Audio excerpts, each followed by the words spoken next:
بسم اللہ الرحمن الرحیم۔ السلام علیکم دوستو۔ محاسبہ نفس حضرت سیدنا مالک بن زیغم رضی اللہ تعالی عنہ فرماتے ہیں کہ ایک دن حضرت رباح قیسی رضی اللہ تعالی عنہ نماز عصر کے بعد ہمارے گھر تشریف لائے اور میرے والد صاحب کے بارے میں پوچھا۔ ہم نے کہا وہ تو سو رہے ہیں۔ فرمایا بھلا یہ بھی کوئی سونے کا وقت ہے؟ پھر آپ واپس چلے گئے۔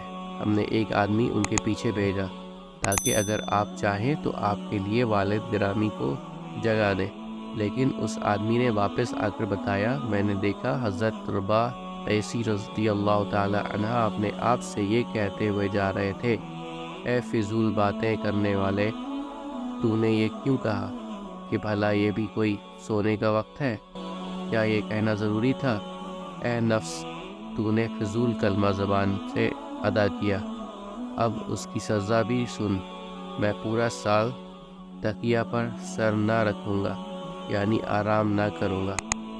راوی کہتے ہیں اس وقت آپ کی آنکھوں سے ٹپ ٹپ آنسو گر رہے تھے۔ فضول بات زبان سے نکل جانے پر آپ بے حد نادم تھے۔ دیکھا آپ نے، ہمارے اسلاف بظاہر معمولی نظر آنے والی باتوں کو بھی بہت زیادہ محسوس کرتے تھے، اپنے نفس کا سخت محاسبہ کرتے اور مباح باتوں سے بھی دور رہنے کی کوشش فرماتے تھے کہ اگر آج مباح بے ضرورت باتوں سے اسے نہ روکا تو کل یہ ناجائز باتوں میں بھی پڑ جائے گا۔